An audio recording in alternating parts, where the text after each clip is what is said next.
Setelah semua saksi dan ahli dari Jaksa Penuntut Umum dihadirkan di sidang perencanaan pembunuhan Yosua, mulai hari ini giliran tim kuasa hukum Ferdy Sambo dan Putri Chandrawati, saudara, yang mendatangkan ahli.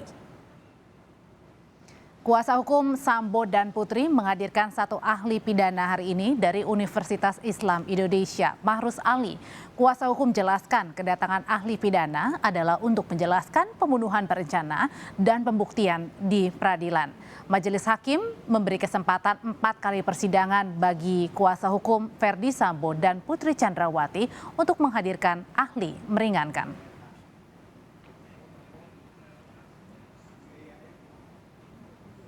Itu diungkap di persidangan dalam perkara pembunuhan berencana. Kenapa? Karena orang itu punya akal. Yang Jika kematian Yosua dikategorikan sebagai pembunuhan berencana, maka harus ada kesepakatan semua pelaku dan menghendaki kematian seseorang. Namun dalam kasus ini tidak.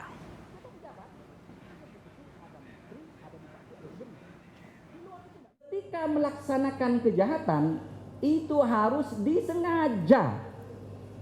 Artinya apa? Kalau A, B, C, maka harus ada pembagian peran di sini. Dan pembagian peran itu bukan karena kebetulan. Memang sudah disepakati sebelumnya. Ada 3 kemungkinan bentuk kerjasama itu. 1, tiap-tiap pelaku memenuhi semua unsur. Dan pembunuhan ini nggak mungkin. Kenapa? Karena tidak mungkin korban mati 2 kali. Yang paling mungkin adalah yang kedua atau yang ketiga. Apa itu? Tiap-tiap pelaku sebetulnya tidak ada yang tidak ada yang menunsur. Tidak ada. Tapi kalau digabung ini unsur semuanya terpenuhi. Nah yang ketiga, dari 2 pelaku hanya 1 yang memenuhi. Yang lain tidak. Tapi ingat, meskipun yang lain tidak memenuhi, tapi dalam pidana nama apa?